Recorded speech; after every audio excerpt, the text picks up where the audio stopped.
Okay, so today we are covering French Colony East, right next to Maharani Bagh. We had covered Maharani Bagh also earlier, but now this is another area where you will find very large plots and big bungalows. I think the smallest plot size जो यहाँ पे होगा वो that must be 500 square yards.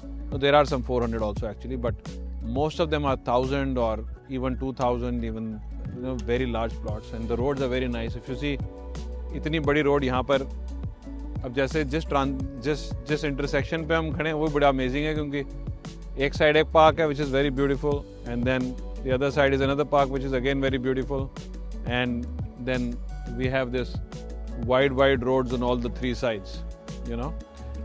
इस area में फिर भी एक टाइम पे हज़ार गज के कुछ बिल्डर फ्लोर्स वगैरह बने हैं, but most of the houses you will still find to be bungalows, and you'll find 1,000 yard bungalows, 2,000 yard, even 4,000 square yard bungalows. पर कभी कभी यहाँ पे एक भी प्रॉब्लम आ सकती है कि वो 2,000 गज का होता था, उन लोगों ने बांट के 1,000 गज का आपस में खुद ही बांट लिया.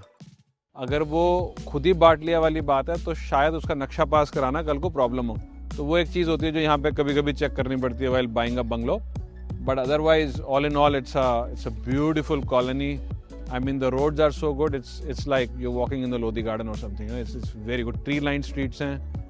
The gentry is amazing, and as you will see while you move around in the colony, the complete feel here is very high class, and this is what people want when they're buying a bungalow and spending so many crores.